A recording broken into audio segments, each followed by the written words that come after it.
નમસ્કાર વિદ્યાર્થી મિત્રો, આજે આપણે સ્વાધ્યાય 13.2માં જે દાખલાઓ છે બહુલક એના વિશેની ચર્ચા કરવા જઈ રહી છીએ. બહુલકની અંદર આપણે જોઈએ તો સૌથી પહેલા એનું સૂત્ર સમજીએ. સૂત્ર શું છે? તો સૂત્ર એવું કહે છે બહુલક છે એને આપણે z દ્વારા દર્શાવીએ છીએ કે z બરાબર કે l પ્લસ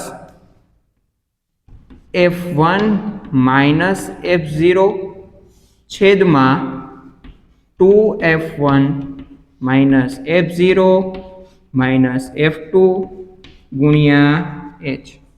આને કદાચ આપણે ભૂલ ન પડે એટલે આપણે કાઉન્સમાં દર્શાવી શકીએ વિદ્યાર્થી મિત્રો, કારણ કે આપણે એવો ખ્યાલ આવશે કે કાઉન્સની ગણતરી પહેલાં કરવાની છે એટલે આપણે એને કાઉન્સમાં દર્શાવી શકીએ. હવે શું છે f1 l શું છે? તો પહેલાં આપણે સૂત્ર વખતે મેં તમને કીધું હતું, સૂત્ર આપણે પહેલાં સમજ્યા ને ત્યારે આગળના થિયરીના વિડીયોમાં, ન જોયું હોય તો જોઈ લેજો. ત્યારે કીધું કે રકમ આવશે ને ત્યારે હું સમજાવીશ કે એલ શું છે. તો કે એલ એટલે શું છે? તો કે બહુલક વર્ગની અધઃ સીમા છે. શું છે? અધઃ સીમા. અધઃ સીમા અને ઉર્ધ્વ સીમા તો આપણે ખ્યાલ છે. માનો કે હું અહીં વર્ગ લખું છું 10 થી 20, 20 થી 30, 30 થી 40. આ વર્ગો આપણને આપેલા છે તો એની અંદરની જે નાની કિંમત છે એની અધઃ સીમા 10 થી 20માં 10 અધઃ સીમા થઈ, 20 થી 30માં 20 અધઃ સીમા છે, 30 થી 40માં 30 અધઃ સીમા છે. એવી રીતે અધઃ સીમા બહુલક વર્ગની. બહુલક વર્ગ કેમ નક્કી કરવાની આપણે જોઈએ છે. પછી છે f1. તો કે f1 એટલે શું? તો કે બહુલક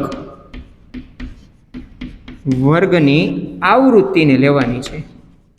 આવૃત્તિ આપણે જોયા છે. આવૃત્તિ એટલે કોઈ પણ વસ્તુ હશે એની સંખ્યા, માનો કે ઘર દીઠ છોડ આપેલા છે તો એની સંખ્યા કેટલી છે એ આપેલી છે.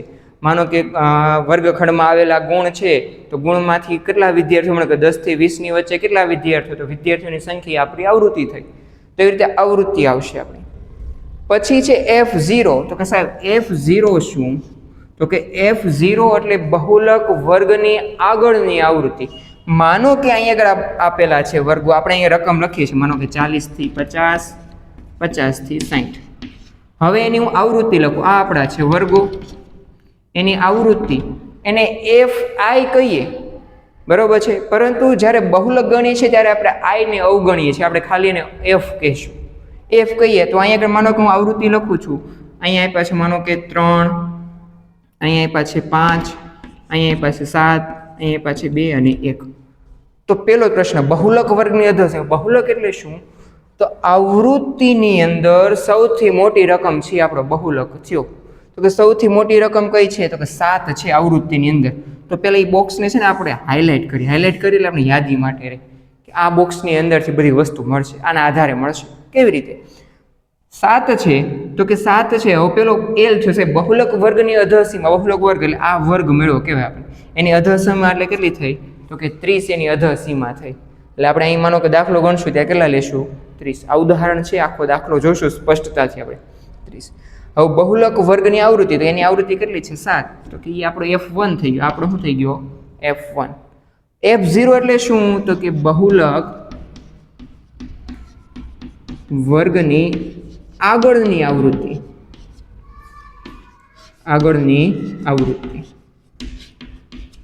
બહુલક વર્ગની આગળ એટલે f1 આવ્યો તો ઓટોમેટિક ખબર હોય કે શરૂઆત થઈ હોય ને તો આપણે શું થયું? f0. આ એની આગળની આવૃત્તિ આપણે f0 થયો. ત્યાર પછી તો ઓટોમેટિક ખબર પડે કે સાહેબ f1 f0 ખ્યાલ આવે. પણ f2 શું? તો કે f2 એટલે શું છે? બહુલક વર્ગની પાછળની આવૃત્તિ. પાછળની આવૃત્તિ એટલે શું? તો કે 0, 1 અને પછી શું આવશે? તો કે સાહેબ 2.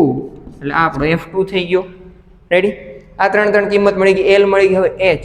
h એટલે શું? તો કે બહુલક વર્ગની વર્ગ લંબાઈ. વર્ગ અંતરાલ છે તો આની વર્ગ લંબાઈ કેટલી છે? તો 30 થી 40. એટલે કેટલી વર્ગ લંબાઈ થઈ? તો કે h આપનો કેટલો મળે? 10. એટલે એને શું કહેશું આપણે? કે બહુલક વર્ગના અંતરાલની લંબાઈ. રેડી? બધી કિંમતો મળી ગઈ. z આપણો બહુલક છે. તો હવે સૂત્ર ખ્યાલ આવી ગયું. તો સૂત્ર ખ્યાલ આવે એટલે બહુ સહેલો દાખલો છે, 2 માર્ક્સમાં 3 માર્ક્સમાં પૂછાય આપણને. તો એક પણ કોલમ નથી બનાવવાની, કારણ કે આપણે મધ્યકના દાખલામાં તો xi ની મધ્ય કિંમતની કોલમ, ધારેલો મધ્યક હોય તો di ની કોલમ, ui ની કોલમ, fi ui અથવા fi di ની કોલમ બનાવી. આમાં કાંઈ જ કોલમ નથી બનાવવાની. સૂત્ર આવડશે એટલે દાખલામાં કિંમતો શોધીને સીધી મૂકવાની છે, કિંમતો નક્કી કરવાની છે અને મૂકવાની. તો આપણે એક દાખલા સ્વાધ્યાય 13.2 છે એનો આપણે એક દાખલો જોઈએ કે જેથી કરીને આપણે આખે દાખલાની રકમની સમજૂતી મળે અને 3 માર્ક્સમાં પૂછાય તો કેવી રીતે ગણવાનો છે. તો જોઈએ આપણે હવે એક દાખલો. હવે જો મિત્રો અહીં એક રકમ આપેલી છે આપણે સ્વાધ્યાય 13.2 છે એનો પહેલો દાખલો એટલે તમને પ્રેક્ટિસ કરવામાં સરળતા એટલે આપણે એ જ રકમ લીધી છે. હવે જોઈએ ઉંમર આપેલી છે વ્યક્તિઓની વર્ષમાં અને અહીં દર્દીઓની સંખ્યા આપેલી છે તો એને આપણે સીધી F દ્વારા દર્શાવી દીધું. હવે આપણું પહેલાં સૂત્ર લખીએ ને તો કે Z બરાબર L પ્લસ ઇન બ્રેકેટ લખીએ એટલે ભૂલ ન પડે કાઉન્સમાં એટલે F1 માઇનસ F0 છેદમાં 2F1 minus F0 minus F2 કાઉન્સ પૂરો ગુણ્યા H. હવે કિંમતો નક્કી કરીએ આપણે આની ઉપરથી. તો કે પહેલાં તો મારે L નક્કી કરો, અહીં કિંમતો આપણે લખીએ છીએ. L એટલે શું? તો હમણાં જ આપણે શીખ્યા શું બહુલક વર્ગની આવડું. બહુલક એટલે શું? મોટી કિંમત કઈ છે? તો સૌથી મોટી કિંમત સાહેબ અહીંયા આગળ છે એટલે બોક્સ દ્વારા હાઇલાઇટ કરીએ એની વર્ગની અધસીમા એટલે કેટલી આવશે તો કે 35. પછી આપણે F1 નક્કી કરીએ તો કે F1 બરાબર F1 એટલે કે બહુલક વર્ગની આવૃત્તિ એટલે કેટલા થાય છે આપણે 23. આ આપણો થઈ ગયો F1.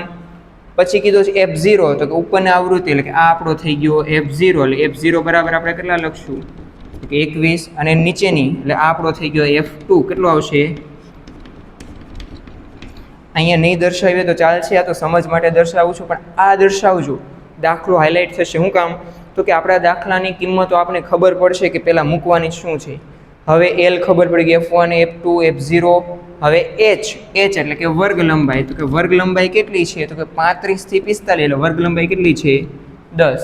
આ બધી જ કિંમતો મળી ગઈ અને આપણે કાઉન્સ સૂત્રની અંદર મૂકીએ તો કે L બરાબર તો કે 35 પ્લસ કાઉન્સમાં આપણે લખીએ છીએ F1 તો કે F1 બરાબર કેટલા છે આપણી પાસે 23 માઇનસ F0 બરાબર કેટલા છે આપણી પાસે 21 છેદમાં 2F1 એટલે કે 2 સાથે F1 નો ગુણાકાર કરવાનો છે એટલે કાઉન્સમાં મૂકી 2 અને કાઉન્સમાં F1 ની જગ્યાએ આપણી પાસે કિંમત કેટલી છે તો કે 23 માઇનસ F0 તો F0 આપણી પાસે કેટલા છે 21 માઇનસ F2 કેટલા છે આપણી પાસે તો કે 14.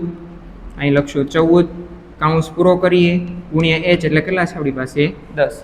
કિંમતો મૂકી આટલું લખી આ કિંમતો દર્શાવીને આ મૂકશું ને કિંમતો ખાલી મૂકી ગણતરીમાં કદાચ ભૂલ પડશે ને તોય તે આપણે 1.5 માર્ક્સ પાકો થઈ ગયો 3 માર્ક્સમાં પૂછાય એટલે એક માર્ક્સ આપણે કવર કરવાનો છે. જે નબળા વિદ્યાર્થીઓ કે એને સાહેબ કાંઈ ખબર જ નથી પડતી એના માટે કહું છું સ્કોરિંગ સબ્જેક્ટવાળા માટે બધું કરવાનું છે. આપણે પૂરેપૂરા માર્ક્સ લાવવા માટેનો પ્રયત્ન કરીએ છીએ. તો આ થઈ ગયું. હવે એની ગણતરી કરીએ આપણે 35 એમનેમ રાખીએ કારણ કે એની ગણતરી છેલ્લે કરીએ છીએ એટલા માટે પહેલાં કાઉન્સની ગણતરી તો 23 માંથી 21 જશે એટલે કેટલા વધશે તો કે 2. અહીં આગળ કરીએ અને કાઉન્સમાં જ લખીએ છીએ તો કે 23 દો કેટલા થઈ જશે 46. આ માઇનસ માઇનસ શું થઈ જશે પ્લસ તો કે 21માં 14 નાખીએ એટલે કે 3 2 ને 1 3 ને 4 ને 1 5 એટલે થઈ ગયા કેટલા 35. તો પણ કેવા -35 કાઉન્સ પૂરો ગુણ્યા 10. 35 ના 35 એમનેમ રાખીએ છીએ પ્લસ ના પ્લસ. હવે આ બંનેની બાદબાકી થશે તો હારવાળાની ગુણાકાર કરી લઈએ અંશ અંશનો તો કે 2 દાન કેટલા થશે તો કે 20 છેદમાં 46 માંથી 35 ને બાદ કરીએ છીએ એટલે કેટલા આવશે 11.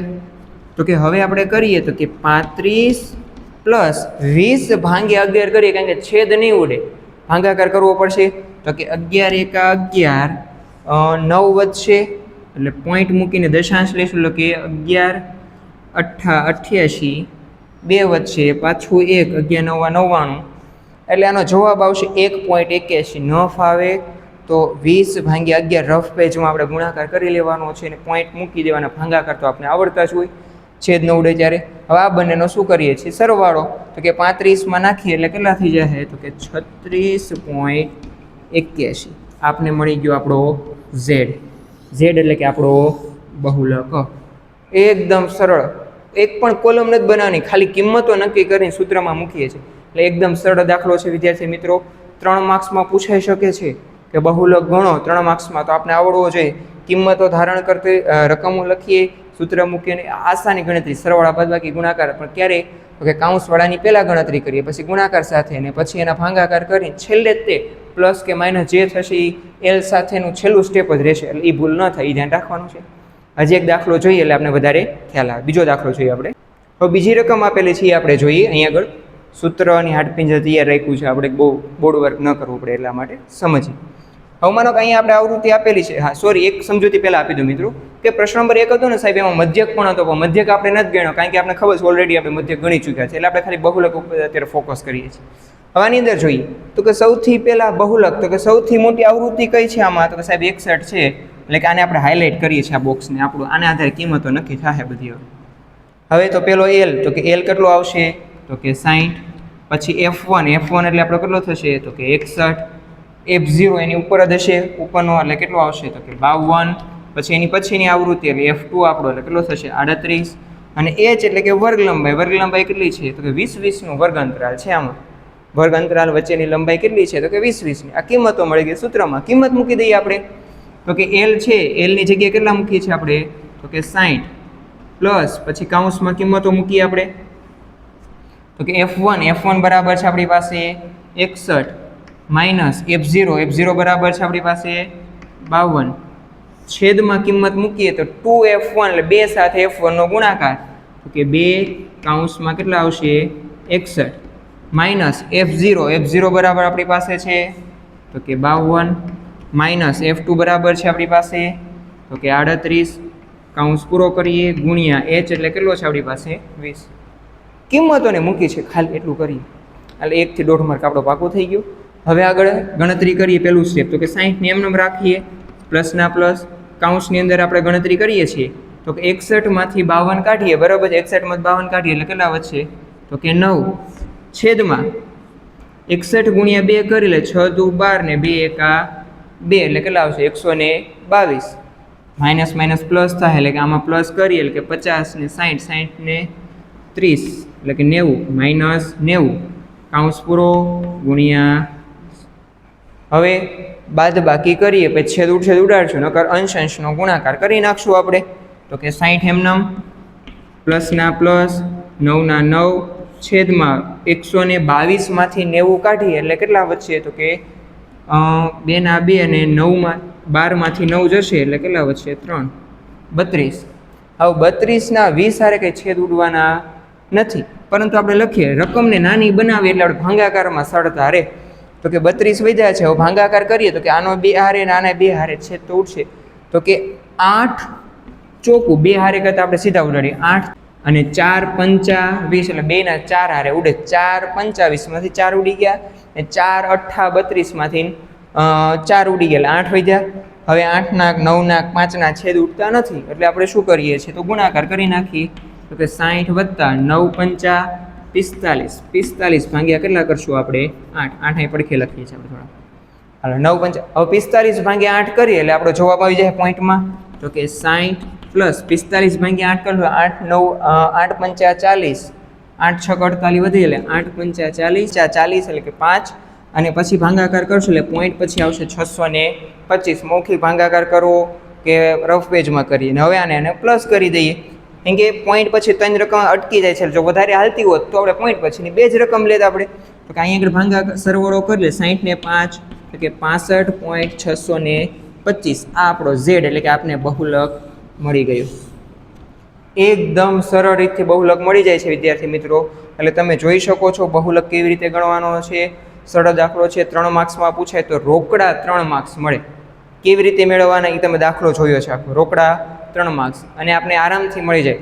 એક પણ ગણતરીની ભૂલ, કારણ કે સામાન્ય ગણતરી છે, સરવાળો કરવાનો છે, ગુણાકાર કરવાનો, આવું તો આપણે આવડે ને, આપણે પહેલેથી ભણતા આવીએ છીએ નાના છીએ ત્યાંથી, સરવાળા બાદબાકી ગુણાકાર એ જ.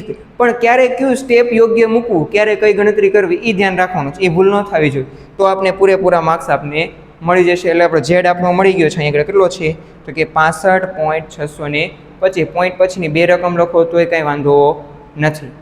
તો હવે આપણે આગળના બહુલકના દાખલા છીએ આપણે નેક્સ્ટ વિડીયોમાં જોઈશું. આભાર.